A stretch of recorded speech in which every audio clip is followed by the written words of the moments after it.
আসসালামু আলাইকুম, সবাই কেমন আছেন? আমি মুন্নি নতুন আরেকটি ভিডিও নিয়ে আপনাদের সাথে শেয়ার করতেছি। আজকে বিকালের রান্নার ভিডিও। আর অনেক দিন পরে আমি ইউটিউবের জন্য ভিডিও আপলোড করতেছি। আর এখন থেকে ইউটিউবে ভিডিও আপলোড করা হবে, লং ভিডিও। আর এখানে রান্না করতেছিলাম হলো তেলাপিয়া মাছ বোনা, একদম পেঁয়াজ দিয়ে লাল লাল করে বোনা করতেছিলাম। আর তেলাপিয়া মাছটা বোনা হয়ে গেছে, আর একটু ভাজা ভাজা হলে নামিয়ে নেব। আর আজকে আকাশটা বিরাট সুন্দর। আর দুপুরবেলা প্রচণ্ড পরিমাণে রোদ ছিল, আজকে সারাটা দিনই অনেক রোদ। এখনও রোদ নেই। বিকালবেলা আমি রান্না করতেছি লাকড়ি চুলায়। আর এখানে ছিল পাট শাক। আর সচরাচর আমি পাট শাকটা ভালোভাবে রান্না করতে পারি না, একদম বেশি সিদ্ধ করে ফেলি, বেশি নরম বানাই ফেলে, একদম জর্জরা হয় না। আর আজকে ভাগ্যগুণে একদম ভালোভাবে জর্জরা করে পাট শাকটা ফাঁপ দিয়ে নিয়েছি। ফাঁপ দিয়ে পানিটা জড়িয়ে ছেঁকে নিয়েছি, হাতের সাহায্যে চেপে ওখানে রেখে দিয়েছি জটগুলো ছাড়িয়ে।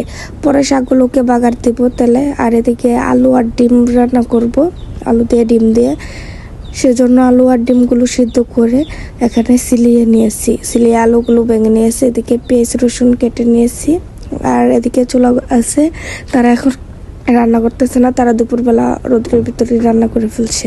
আর দেখেন আমি এদিকে রান্না করতেছি, আর বাসার ছাদের থেকে দেখা যাচ্ছে কত মানুষ বিকালবেলা হাঁটতে বের হয়েছে। আর এদিকে আমার তেলাপিয়া মাছ বোনাটা হয়ে গেছে রান্না করা, তাই এটাকে একটা বাটিতে নামিয়ে নিলাম। তারপর সেই কড়াইতে আবারও তেল দিয়ে, তেলটা গরম হয়ে গেলে সেখানে পেঁয়াজ রসুন পেস্ট একটু বেশি পরিমাণে দিয়েছি। আর রসুন সাথে দিয়ে দিলাম কয়েক চের কাঁচামরিচ কেটে নিয়েছিলাম ফালা করে, সেগুলো দিয়ে ভালোভাবে নাড়াচাড়া দিয়ে দিব। যখন পেঁয়াজগুলো হালকা বাদামি কালার হয়ে যাবে তখন এখানে আমি দিয়ে দিব সেই পাট শাক। এই তো পেঁয়াজগুলো প্রায় হয়ে গেছে, এখন এখানে দিয়ে দিব আমি সেই ফাঁপ দিয়ে রাখা, চিপে রাখা সেই পাট শাকগুলো দিয়ে ভালোভাবে নাড়াচাড়া দিয়ে দিব, যাতে পেঁয়াজ তেল সব কিছুর সাথে ভালোভাবে মিক্স হয়ে যায়। আর আমি শাকে এখন আর লবণ দেব না, আগে লবণ দিয়ে দিয়েছিলাম, যখন ফাঁপ দিয়েছি তখনই লবণ দিয়ে দিয়েছিলাম। খেয়ে একটু দেখছি যে লবণ হয়েছে, তাই এখন আর লবণ দিব না। আর পাট শাকটাকে এখন ভালোভাবে নাড়াচাড়া দিয়ে দিব, যাতে ভালোভাবে পানিটুকু সেকে খেয়ে নেয় কড়াইতে। তারপর পাট শাকটা হয়ে গেছে, একটা বাটিতে নামিয়ে নিলাম। ওদিকে আবারও একটা কড়াই বসিয়ে তেল দিয়ে দিলাম। তেলটা গরম হয়ে গেলে হলুদ আর লবণ দিয়ে মাখিয়ে সেই সিদ্ধ করে রাখা ডিমগুলো উলটপালট করে ভেজে নেব ভালোভাবে। আর ডিমগুলো একটু ভালোভাবে ভাজতে হবে, যেহেতু তরকারি রান্না করবো আর আমাদের ভালোভাবে ভেজে রান্না করতে হয়, নাহলে তোমাদের ভাইয়া খায় না। সেজন্য ভালোভাবে ডিমগুলোকে নাড়াচাড়া দিয়ে ভেজে নেব।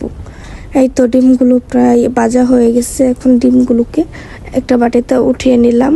এখানে দিয়ে দিলাম পেঁয়াজের সাথে আদা রসুন জিরা বাটা, সব কিছু বাটা দিয়ে ভালোভাবে নাড়াচাড়া দিয়ে এখানে হলুদের গুঁড়ো লবণ মরিচের গুঁড়ো দিয়ে ভালোভাবে নাড়াচাড়া দিয়ে এখানে দিয়ে দিলাম পানি, মশলাটাকে কষানোর জন্য। হালকা পরিমাণে বোতল থেকে পানি দিয়ে দিলাম, যাতে মশলাটাকে ভালোভাবে কষানো হয়।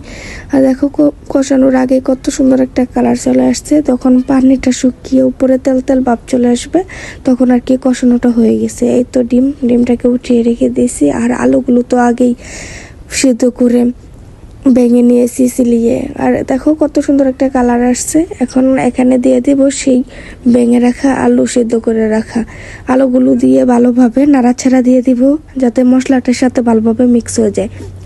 আর আমি এখানে একটু পরিমাণও পানি ইউজ করব না, যাতে ভালোভাবে এটাকে মশলাটার সাথে কষিয়ে নেওয়া যায়। 2-3 মিনিট ভালোভাবে এটাকে কষিয়ে নেব, যেহেতু সিদ্ধ করা আলু বেশি সময় কষাতে হবে না। তারপর এখানে দিয়ে দেবো এখন ঝোলের জন্য পানি। কষানো হয়ে গেছে, বোতলের পানি শেষ। এখন পাতিলে যে পানি আছে সেখান থেকে আরেকটু পরিমাণে পানি দিয়ে দিব। আর এখানে দিয়ে দিব পানি দেওয়ার পর সেই ভেজে রাখা ডিমগুলো দিয়ে ভালোভাবে এখানে নাড়াচাড়া দিয়ে দিব। নাড়াচাড়া দিয়ে এটাকে ঢাকনা দিয়ে ডেকে রেখে আমি চলে যাব ঘরে। তারপর ঘরে চলে যেয়ে ভাতের জন্য চাল দিয়ে আনবো। আর আজকে রান্নাটুকু এইটুকুই বিকালের জন্য। আর একবার রান্না করলে দুইবার চলে যায়, দুপুর অবধি চলে যাবে। দুপুরে শুধু ভাত রান্না করলে হয়ে যাবে। ঢাকনা দিয়ে ডেকে ঘরে চলে গেলাম চাল ধুতে। চালটাকে ধুয়ে নিয়ে এসে দেখি বললাম আমার তরকারিটা হয়ে গেছে, একটু পরিমাণে ঝোল কমলেই নামিয়ে ফেলবো। এসে দেখলাম লবণ সব কিছু ঠিকঠাক আছে। তরকারিটাকে একটা বলে নামিয়ে নিলাম। আর এদিকে তরকারি নামাতে আমার সন্ধ্যা হয়ে গেছে, মাগরিবের আজান পড়ে গেছে। আল্লাহ হাফেজ। আজকের রান্নাটুকু এটুকুই ছিল।